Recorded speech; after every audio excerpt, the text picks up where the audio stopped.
ก็นี่ไงแม่เออยู่น้ำคนลาวได้เรียนอยู่น้ำคนลาวอยู่ตรงคนลาว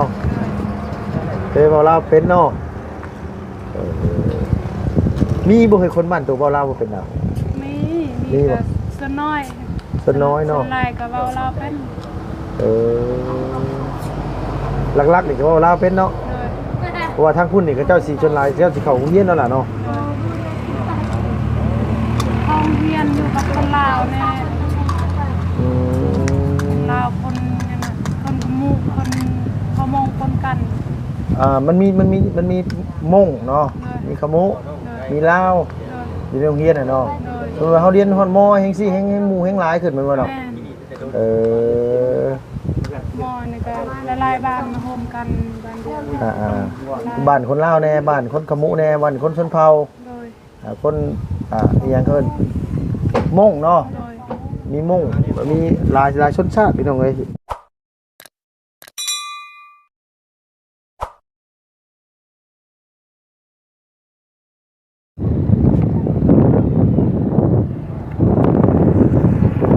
กับสบายดีพ่อแม่พี่น้องเบิดสุคนเด้อพี่น้องเด้อระหว่างในและก็ต่างประเทศเนาะพี่เนาะที่เข้ามารับชมช่องของลุงเฮิมชาแนลคือเก่าคือเดิมมาพบมาพอกันช่วงบรรยากาศช่วงบ่ายแก่ๆน้อยนึงพี่น้องเอ้ยมื้อนี้ก็ได้เอาคือลุงเว้าหั่นแหละเนาะพี่เนาะพอดีลุงก็แล่นเข้าไปเมืองเซโปนเมื่อกี้นี่พี่น้องเอ้ยก็เลยหาเลาะซื้อตุ้มหูมาให้ทางอีหลาไว้เพิ่นเอาเล็กอีหยังใส่พี่น้องเอ้ยโอ้ยกันต้นลานไปหาเลาะซื้อมีสีแดงใหม่ขึ้นมาสีไอ้น้องเนาะขอโทษขออภัยหลายๆพี่น้องเอ้ยลมพัดมาเย็นจ้อยอยู่พี่น้องเอ้ยเนาะไปพี่น้องไปมิเตว่าสิเข้าไปเยี่ยมลูกเยี่ยมหลานก่อนสิเข้าไปหาลูกหาหลานก่อนพี่น้องเอ้ยบุญบ่จันทร์เพิ่นก็มาหาแต่มาฮอดเมื่อกี้นี่สดๆหมาดๆเลยพี่น้องเนาะโดยไปพี่น้องเอ้ย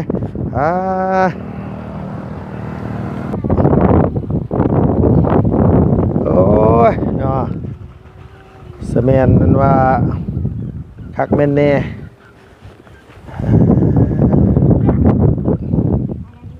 โอ้ลมพัดเย็นจ้อยพี่น้องเอ้ยเฮือนน้องไส้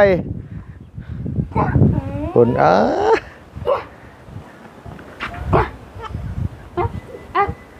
โอ้เอาสบายดีด้วยล่ะเด้อบ้าให้กระมาป่ะใช้ไพ่น่ะโอ้ผู้บุญสารวัตรโอ้ทางบ่จันหลายคู่หลายคนพี่น้องเอ้ยอีหยังนุดบ่เฮ้ยมาเมื่อกี้นี่คือไห้อยู่เรียนแล้วเลยอยากเรียนแล้วพอเจ้าสิมาเลยพอยังไปโทรถามบ่ลูกสัญญาณบ่มีอยู่พุ่นเนาะสบายดีเด้อทั้งพุ่นเด้อฮ้อนๆกินน้ำยังกันน่ะสบายดีบ้านชวนอยู่บ้านนี่สบายดีเอิ้นมาได้ไดเอ้ยสบายเด้อบ่สบายเด้อเดี๋ยวสบายดีสบายเด้อขำมั่งนะเฮ้ยโดยโอ้ยเนาะยากเด้เนาะ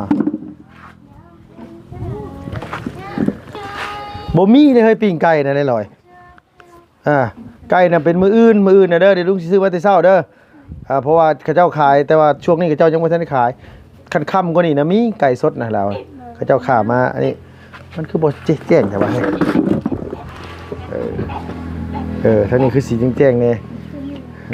บ่ดาวตอนที่ลามานี่อันนี้นี่เจ้าก็เลี้ยงคือกันบ่เอาลูก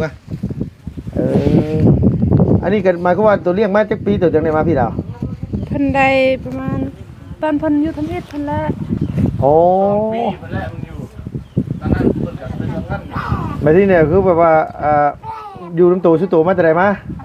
อันนี้นะก็อยู่นั่นแหละจังว่าเพิ่นอยู่น้ำกันกับชื่อตัวแต่ไหนมาบ่แม่เพิ่นเสียแต่เพิ่นอายุกี่ปีล่ะ6 ปีน้องได้6 ปี5 ปี 6 ปีนี่แหละ5 ปี 6 ปี อันนี้นี่เอื้อยลูกคนที่ติดกับโตได้บ่ดาวหรือว่าได แม่ โดยหมายความว่าเราอายุหลายเติบที่จะให้คันแล้วมีรถทั้งลูก5 6คนหมู่เพราะว่านังดาวนี่เป็นรุ่นเดียวกับหลานเลยเนาะลูกหลงป่าหลงดงมาสิดอกลูกไก่ป่า พ่อกับแม่บ่ได้คิดว่าสิได้มาแล้วก็เลยปล่อยไปออกมาซื่อเอาเล็กยังก็ร้อยใส่หูจันนะลูกล่ะ บอกมันบ่มีแต่บ่ต่างอยู่บ้านน่ะฮะบ่มีบ่ บ่มีแบบมีก็บ่มีเงินซื้อนะ มีก็บ่มีเงินซื้อ โดย มีก็มีอันเขาเย็ดมาซ่อมนั่นแหละเขาเอาพมเอาย่างกันมามีพมแล้วเขาไปเปลี่ยน โอ้คันผมเฮายาวนี่เนาะเขาตัดเอาผมเฮา โดยเปลี่ยนตังนั่นแหละ เปลี่ยนตั้ง โดย แทบตัวก็เคยเปลี่ยนบ่ดาว บ่ บ่เคย บ่มีผมเด้ บ่มีผม โดย คันผมพะยาวนี่ได้เปลี่ยนเอาหน่อยอีหล่าคือบ่เปลี่ยนซะลูกน้อยเดียวก็เปลี่ยนนะเฮ้ย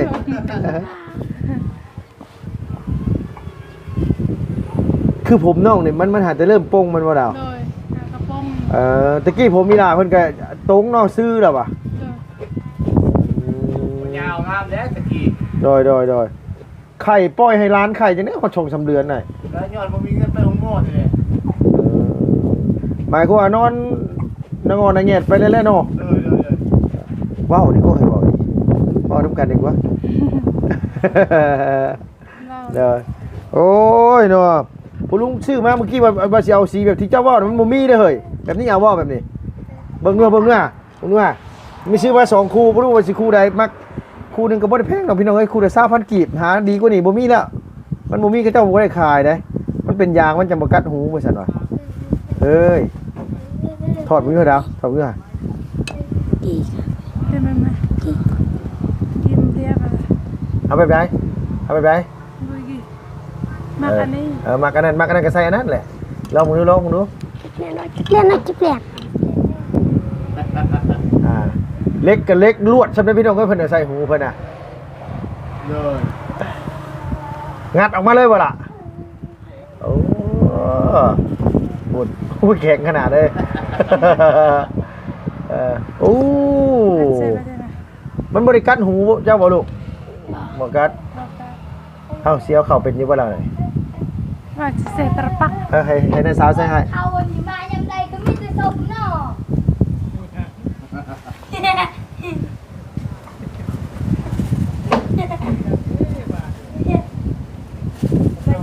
ได้บ่พี่น้องเอ้ย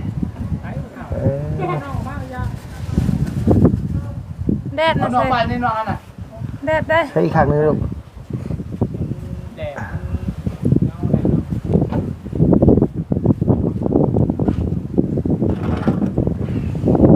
ไปนี่ไม่น้องน่ะบ่เนี่ย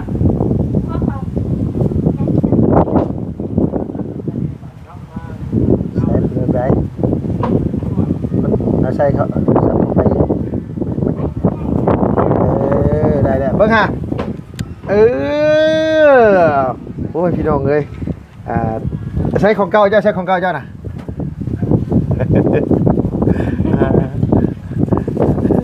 เล็กเล็กทองเหลืองนั่นแหละเนาะเอามาจากสายไฟบ่ล่ะน่าจะเป็นสายไฟเนาะ เป็นเบิ่งหันจักพี่จักยาตามบัด โดยอันนี้นี่ใส่มาแต่โดนนะบ่นี่ นั่น ใส่แต่โดนแล้ว เป็นยังน้อยพุ่นเด้ ใส่แต่อีหลานยังน้อยคุณบ่โอ้สมบัตินี่เนาะเฮ้ยเนาะ ยังเดือดที่สุดงามมาแล้วมือขึ้นเฮือนมืออื่นมือฮื้อนี่ยังบ่ได้มีชุดงามของเขาอยู่ โดย ตัวนั้นบ่เอาใส่บ่ตัวนั้นก็ไปเก็บไปเปลี่ยนก็ได้ มันยัง โดยเก็บไว้ เพิ่นมักตัวนี้ใช้หันมาดูลูกหันมาดูนี่ ดองไว้พี่ดองไว้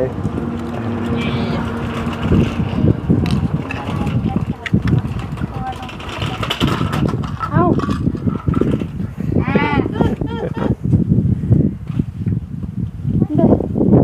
นายรุกนับ ตัวน็อตหมุนใส่ ลูกนัดไอ้ลูกนัด เอาสบายดีเด้อบ่บุญเอ้ย โดยต้องก้มต้องหยังในนั้นระวังอย่าไปย่างเขาทุกที่ทุเรียนในตำนี่มันเจ็บนะโดยเพื่อนน้องไส้นี่ไม่เรือกับพอดีแล้วเก็บไว้เฮ็ดอันมาอันนี้ ตามไปแล้ว เฮือนครัวในห้องน้ำเนี่ยกำลังจี้ยังชาน่ะนะ คุณน้าก็มาบอก จี้ยังน่ะ พ่อจริงแล้วตาก็มา ปิ้งชิ้นหมูโอ้ พ่อก็ไปยังเพื่อนผมก็เจ็บเจอแล้วคนรอเรา บัดที่นี่คือหลานลงมาสิเดี๋ยวป้ากับลุงเพิ่นบ่ได้พาเมืองง่ายเลยเพิ่นสิเรียนหนังสือสิเรียนอย่างได้สนองบัดนี้ คำก็ในเรียนอยู่ในก็สิส่งให้เพิ่นเรียนอยู่นี่ก่อน อ๋อแต่ว่ามันง่ายเมืองนี่เรียนยากอยู่มีแต่ว่าจ้างเอาเท่านั้นแหละ โดย แต่ว่าอยู่ชนเผ่านี่สิบ่ยากปานใดลุงว่านะมันบ่คืออยู่ในเมืองคันในเมืองน่ะยากอยู่ แม่ แต่อยู่พี่เนี่ยก็สิบ่ยากปานใดดอกว่าแต่เด็กน้อยมีเรียนเพิ่นก็เรียนเนาะ โดย ป้ากับลุงน่ะคืออ้ายกับเอื้อยแล้วนี่แล้วจะหาเวียกเฮ็ดให้พี่เนาะ มีแต่ต่ออีไวคนนึงไม่พอมัน ได้เอ้ยคน บ่ได้เด้ให้ปนหนึงว่าแล้ว เขาก็ต้องอันนั้นเนี่ยต้องเอาไปนี่ยัง เพราะว่าเฮาเรียนฮอดป .5 แต่เรียนฮอดป .1 มันก็เสียเปรียบหมู่เด้อเนาะ อ่านก็ได้แพงเลยเนาะล่ะเนาะ เท่าแต่ห้องปะนึงหั่นแหละโตขึ้นตัวห้องปะนึงต เนาะ ลอด หมู่จนว่าฮอดนั่นแหละเจ้าของมันยังอยู่ห้องป .1 อยู่กับมั่งได้เฮ้ยเนาะยามมื้อคืนนี่อีหลานอนอยู่นี่บ่หมายความว่าป้ากับลุงเพิ่นสิหาเรียกเฮ็ดอยู่พี่ก่อนอยู่พี่แล้วมันอย่างมันพอได้มีเวียกเฮ็ดงานทำมันพอได้ซื้อเนี่ยอยู่ได้กินได้แน่ โดย เมื่ออยู่บ้านก็แล้วแหล้วน้อยเนาะขันยำนี่ก็ใครนี่หาหนอคมขายโลเท่าไรก็ละไว้อยู่บ้านตัวนั้นลูกหนอคมนะโลละ50ก็ถือว่าแพงอยู่ได้ลูก30 50บ่ลูกคันว่ามาอยู่พี่โลละแสนเฮ้ยขมคือเค้กกระห้อนี่ก็ว่า แต่ว่าเฮาต้มจืดจังไดก็แบบนั้นมันบ่ดอก โดย รสชาติมันนั่นเลย โดยเฮ็ดได้ก็คมหั่นแหละนอ เกงก็แบบเดียวกัน โดยนอหวานนั่นลีหวานแล้วก็มีมันนอหวาน มันมี2อย่าง2อย่างมันบ่มีหนอขมหนอหวาน นอลัน หนอลั่น โดย น นอลันแซ่บลีนอลัน มันเป็นแบบไรล่ะใหญ่คือกันนี่บ่ น้อยส อ๋อ ยาว น้อยยาว เราวาดแถวคำหยาบใหญ่สำนี่ แข็งแขนนี่เด้อเนาะแต่มันเป็นย่ามเดียวกันนี่หมดล่ะ แม่น แม่เดือนนี้แหละมาอยู่นี่ เริ่มมาแล้วมันบ่ตอนนี้น่ะหนอหวานหนอขมหมอก้อนแม่นบ่หนอขมหมอก้อนน่ะก็มาหนอ นอหวาน หนอหวาน ลัน แต่ก็หนอลั่นในช่วงเดือน5เดือน6บ่ แม่ ถ้าช่วงนี้แหละกับนอกบ้านคือกันนี่แหละ โดยอยู่บ้านที่ไม้แบบมีเนาะมันเป็นน้ำพันธุ์มันบ่หรือว่าได เป็นบอลยูแบบว่าบอลมีกับมีได้บอลยูน่ะฝ่ายอยู่ดงสิละ แต่ว่าคือเอามาปลูกอยู่พี่นี่คือสิบ่ได้หัวเนาะ ไหน โอ้บันชวนพ่อบันชวนสบายดีโอ้มื้อนี้บ่ได้เสือนิบในเนาะมื้อนี้เนาะแต่เก่านี่เสือนิบในเด้พี่น้องเอ้ยประตูนี่มาจะบอกพี่น้องไง มาแต่หาพี่น้องแล้วบ่บัดนี้หาแล้วบ่ แล้ว7 บาท 7 บ้าน โดย ป๋า 300 คน พี่น้องลาย ระวังบ่มีแนวกินได้หาเตรียมไว้เด้อเกลืออหยังสิเนี่ยพวกเกลือพวก อยู่น้องนั่นแล้ว ฮะ ทอดปลานี่แหละ สอดปลานี่เนาะ เนี่ยพวกนี้แนวกิน โอ้ย ตั้งสูงไว้ว่าลอยเลยตังตรงรถข้ามลอย 300 คนโอ้ยแต่ว่าเพิ่นมาแน่บ่มาแน่แหละ แม่ น้อยเพิ่นบ่ได้มาเบิดสุคนดอกแต่มีกินบ่มีกินก็มาก็ม่วนนํกันนั่นแหละมาขึ้นเฮือนขึ้นชานนั่นก็แล้วเดี๋ยวบอกเห็น โดยบ่ยากหรอก เพียงห้าม บอก ไป ไปกับกัน งานไปจำเป็นอะไร โดยผู้มีเวียกมีงานเพิ่นก็บ่ได้มาเพิ่นบ่นี่บัด ลูกมันขึ้นลานมันได้เงินใหม่มาบอกโอ้แค่เขายันเขาเบาอัน โดย บอกเขามากะ ฮอดเพิ่นก็ไข่ฮอดเพิ่นก็ดีเนาะ โดยนะ กันฮอดเพิ่นน่ะมันสิโอ้ยเพราะว่าขึ้นเฮือนขึ้นชานก็บ่ฮอดเพราะว่าเนาะ ผู้ แท้ ขี้คุยแท้บ่ว่า เอาเอาเข้า พอเบา พี่แต่งตัวผู้โจรแท้ ประมาณ แต่งตัวผู้โจรแท้ ที่ประมาณ บ่เป็นหยังเนาะพ่อเนาะโดยมาก็บ่เป็นหยังดอกพ่อได้กินบ่พ่อได้กินเฮาก็ช่วยกันไปหั่นแหละมีพริกกินพริกมีเกลือกินเกลือไปหั่นแหละ เบาแล้ว โดย อยากจะบอกมึงให้กินแจวเผือกเฮาก็เบาแล้วเฮาบอกหมูเพียงพอ โดย แต่ว่าให้มาเล่นมาล้ม โดยเนาะ แจวก็ตามนะเฮาไป โด โด ยโดยแม่นบอกพี่บอกน้องไว้ก็ดีฮอดเพิ่นมันก็ดี เฮาบอกว่าโอ้ยเจ้ามากินเงินเอานี่กินบ่หมดโอ้ โดยถ้าพอเราไปหาพี่หาน้องพี่น้องเอ้ยหมายความว่าพี่น้องหลายเติบเนาะบุญคงนี่ก็เนาะบ่ได้มีแต่เมืองนี่เมืองวิลาก็มีได้แม่นบ่พ่อ 50,000 มีละมามื้อเนาะวิลาเนาะ โอ้มาจากพุ่นเลย พี่จะมาชมมาแซวกันพี่น้องเอ้ยมื้ออื่นนี่ก็บ่แน่ได้พี่น้องมื้ออื่นนี่ลุงอาจสิได้เตรียมเสื้อผ้ามาแล้วพี่น้องเอ้ยบ่แม่นหยังมันบ่ทวงบ่ทันหมู่แล้วเฮาก็สินอนอยู่ตูบอยู่แค่ไปแนะกำลังไวนะไว้เนาะมื้อเนาะหน้าเนาะโอ้เจ้าเอ้ยวิถีย่อยขึ้นอันนึงก็นอนหั่นก็พักปัญญังได้นะไว้เนาะมื้อแรงตอนแรกมื้ออื่นพี่น้องก็เริ่มมันว่าสิอันว่าเริ่มงานว่าไงก็พักหญ้าขาวหุ้นนี่ก็สิเตรียมไว้แล้วมื้ออื่นนี่ตอนแรงๆเนาะดาวเนาะซื้อตอนเช้าหรือซื้อตอนแรงล่ะ ตอนแรงแล้วตอนแรงเนาะอยู่ในบ้านนี่มันก็มีขายอยู่บ่เนาะ ก็ต้องไปตลาด ตอนเซ็ตโฟนเนาะเอาพี่น้องเอ้ยตอนแรกนะว่าสิพาอันบาบุญคงไปเมืองน้องมื้อนี้แต่ว่าที่นี่คันเอารถใหญ่ไปบัดอย่ามันซ่ามันก็ค่อยไต่ไปมันทางมันบ่ค่อยดีปานใดก็เลยว่าเอาให้บาบุญคงแล้วเอารถจักรไปแค่นี้มันจังไวแหน่มันสิไปง่ายกว่ากันนั่นน่ะรถจักรมันสิง่ายกว่าแล้วบัดนี้เนี่ยเพิ่นสิมากันจักคนสักพุ่น มาฮู้กัน แต่สิมาแต่ลูกสาลาแล้วกับแม่เฒ่าเนาะดูว่านี่นะ คือสิแม่นดิยันมีเพิ่น กันแม่เท่ากับพ่อเท่ามันมากับลูกมัน พ่อเฒ่านี่เนาะโดยอาจสิเป็นพ่อเฒ่าทางกันว่าน้องไส้นะพ่อเนาะ ยันแม่นพ่อเฒ่าเพิ่นแล้วสินะแม่เฒ่าเพิ่น บ่ได้มาเนาะ โดยเฮ็ดกินเฮ็ดหยังให้ลูก โดยอาจจะเป็นพ่อเฒ่าเพิ่นอย่างไรใครมาก็ย่าแน่วันจะเฮาฮอดแหละเพิ่นมาก็ดีใจไม่แต่ว่าเฮาได้กล่าวได้บอกเพิ่นแล้วเพิ่นมาก็ดีไม่แต่ว่าเฮาก็ใครก็บ่ไปหาไปกล่าวเพิ่นยังคิดบ่ออกอยู่พี่น้องเอ้ยว่าอีหลานี่คือไผคือลูกหลานอยู่ในเฮือนนี่แหละเวลาเพิ่นยิ้มนี่คือกันขนาดเลยอีหลาเป็นวัดบ่ลูกเป็นวัดอากาศ ไอ เออ เห็นมันไอปลอกปลอก เลยกินยาเลยก็บ่กินยา มีเงินซื้อ บ่มีเงินซื้อเอาแล้ว มีเงินแต่ อาการเป็นแบบไรอาการนะ ทันไปซื้อ บ่ล่ะอาการตัวเป็นแบบไร ไอ้ ฮะไอ เจ็บคอเลย ไอเลยเจ็บคอ หนูแกไอ้กี่แล้วกูก็แรงเลย ทางร้อนไปแล้ว บอกภาษาชนเผ่าแบบสมมุติว่าไอนี่แบบไรไอภาษาบ้านโต หนูกอด อะกอด กอด กวดอะกวดอะกวดบ่ลูก กอด กวดกวด กวด ทางกอด ทางกอด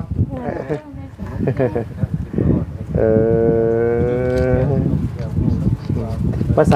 ษาชนเผ่ากับภาษานี่ในเว้าง่ายกว่ากันลูกภาษาลาวกับภาษาชนเผ่า สะเลา ภาษาลาวเอาง่ายกว่าอันนี้เพิ่นแม่เพิ่นพามาเฮ็ดเวียกนำคนลาวแต่น้อยบ่ล่ะ แม่ หมายความว่าน้องเว้าลาวเป็นแต่น้อยพุ่นตัวนี้ไง แม่ เออ อยู่น้ำคนลาวได้เรียนน้ำคนลาว อยู่นำคนลาวเว้าลาวเป็นเนาะมีบ่เคยคนบ้านตัวเว้าลาวบ่เป็นดาว มีก็ส่วนน้อย ส่วนน้อยเนาะ ส่วนหลายก็เว้าลาวเป็น หลักๆนี่ก็เว้าลาวเป็นเนาะ โดย เพราะว่าทางพุ่นนี่ก็เจ้าสิชนหลายเจ้าสิเข้าโรงเรียนแล้วล่ะเนาะ ห้องเรียนอยู่กับคนลาวแน่ อืม ลาวคนยังไงคนขมูคนพอมองคนกัน มันมีมงเนาะมีขะมุมีลาว โดย อยู่ในโรงเรียนน่ะเนาะ โดย สมมุติว่าเฮาเรียนฮอดมอแฮงซี่แฮงหมู่แฮงหลายขึ้นแม่นบ่เนาะ แม่ อ เออ หมอนี่ก็หลายๆบ้านมาโฮมกันบ้านเดียว บ้านคนลาวแน่บ้านคนขมุแน่บ้านคนชนเผ่า โดย คนอีหยังเพิ่นม่งเนาะ โดย มีม่งมีหลายชนชาติพี่น้องเอ้ยอยู่เมืองน้อยกับมีบ่ลาวที่ว่าอยู่ใกล้กันแต่เว้าภาษากันบ่เข้าใจกัน นี่ มีบ่ โดย เออ ซากหมู่ก็เว้าบ่คือกัน เพิ่นอีกเป็นมุ่งก็อีกเว้าอีกแบบนึง โดย มีพอรอกอยู่เด้เขาไม่ไล่ใจพอรอกคนใจ เผาลวกอ่ะเผาลวก รอก รอก เผารอก โดย เผารอก โดยต้องฮาลีนนะภาษา เฝ้ารอกมียังไงเขาเจ้าแต่งตัวแบบไรล่ะเขาเจ้าแต่งตัวแบบเฮาบ่หรือว่าคนเราย่างกัน คนละอย่าง อืมมีบ่เห็นกระเลียงคอยาวๆในบ้านตัว บ่มี บ่มีเนาะ เดี๋ยวว่าอันมีที่คอยาวๆได้ไหม อันนี้ค่อยก็ใส่ เว้าบ่ได้เด้กลับมาเทื่อหน้าอีลาอันไว้คอยาวไว้ได้อเนาะไว้เนาะเจ้าเห็นบ่ลูกที่เพิ่นกันว่าเอาเล็กใส่คอแม่ลูกเจ้าเห็นบ่ในโทรศัพท์เห็นบ่ เห็น แบบเจ้าบ้านเจ้าบ่มีแบบนั้นเนาะบ่มีตุ่มหูกับบ่มีเด้อพี่น้องเอ้ยมาลุงสังเกตอยู่ว่าเพิ่นเอาอย่างนั้นลวดสายไฟใส่แต่น้อยเลยเนาะเอาเพิ่นว่าสิคันว่านี่ก็คือเอาผมเปลี่ยนเอา โดยเหยียบตัดผม เอาเบียดตัดผมเบียดเอาผมมาไป โดยมันตัดแล้วดิซันนี่แล้วเวียดเห็ด ได้ตุ่มหูอย่างนั้นวันนี้ลูกละได้ตุ่มหูอย่างนั้นให้หมดมาเปลี่ยนน่ะ ได้ซอง ได้สองอันบางทีได้หนึ่งแบบนี้ได้ โดยเอียงตามผมลายผมน้อยคือกัน ผมไหวได้เลยเนาะผมเพื่อชี้เย้าฉัน มา ก็ได้กินขนมก่อนแล้ว ขันน้อยจะได้กินขนมขันอยากกินขนมนี่ต้องเอาผมตัดเอาโอ้ยผมแรกเอาไว้สันว่าอย่าบืนเนอะใบอย่าบืนนะ โจทย์มาละ ไก่ได้ลูกเด้อบืนนี่ลุงสิซื้อมาให้ดีไก่บืนตอนนี้ลุงไปรอบไปแล้วมือเมื่อกี้นี่บ่มี เป็นย่า โอ้ยผ่านมาได้จังได๋ผ่านมาซินูลุงนั่นแหละผ่านพาหลานผ่านปิ้งไก่ซินูมาได้จังได๋ ไปซื้อเด้ลืมซื้อเด้ เอออยากกินปิ้งไก่ติล่ะปิ้งเป็นตัวแล้วนี่น้อยเนาะเดี๋ยวมื้อสิปิ้งให้กินเดี๋ยวลุงสิปิ้งให้กินมื้อนี่ปิ้งไก่ซินูฮะ เป็นปีนเป็นโตก็บ่เคยเห็น บ่เคยเห็นบ่อีหล่าบ่เคยเห็นบ่ลูกปิ้งไก่เป็นตัวน่ะ หัวละ ให้ขมังได้พี่น้องเอ้ยเดี๋ยวมื้อเดี๋ยวเห็นได้เห็นพี่น้องเดี๋ยวลุงปิ้งให้เบิ่งเลยลุงปิ้งให้เบิ่งหน่อยลุงปิ้งไก่เป็นตัวไม่ยากหรอกปิ้งไก่เป็นตัวลุงคนซินูนะนี่ปิ้งไก่เป็นตัวบ่เป็น เพราะตัวนี้ ถามลุงจะรอบบ่เชื่อหาปิ้งไก่ซินูนี่แซ่บสุดแล้วเอ้าบ้านลุงใส่ปิ้งนัวหลายเด้เขาก็ใส่ปิ้งนัวในร้านอย่างแซ่บยากหยังยิ้มซื่อๆหมดนี่เนาะ เมื่อยแล้วสงสัยเนาะเอาโอเคเมื่อยกับเดี๋ยวอื่นพ่อกันเนาะโอเคเอาสบายดีเด้อลูกเด้อ สบายดีแล้ว เอาไม้ลุงมาบัดที ใจ นี้ ลุงแน่ซื้อตางหูใจ เด้อโอ้ย ชื่อร้าน โอ้ยคนหนึงบอกว่าเป็นอยู่พี่น้องเอ้ยเสียงแหบบ่ได้โดยไปพี่น้องเอ้ยมีแต่ว่าลุงก็สิเดินทางขึ้นไปพุ่นแหละบ้านช่องเพื่อนซ่านน้องน้ำเฮาเพียงไงอันว่าลุงกับสิเข้าไปหาน้องเพิ่นอีกรอบเด้อพี่น้องเนาะมาเราเผยความจริงมาน้องน้ำกับบ่ได้ธรรมดาพี่น้องเนาะสวนมุงสวนมันเรากับมีคือกันนะพี่น้องเนาะสำหรับที่นี่ขอบคุณหลายๆอยู่ดีมีแห้งพี่น้องอย่าเจ็บอย่าจนลำๆรวยๆสุขภาพแข็งแรงอายุมั่นขวัญยืนพี่น้องบ๊ายบายสบายดีเด้อพี่น้องเด้อ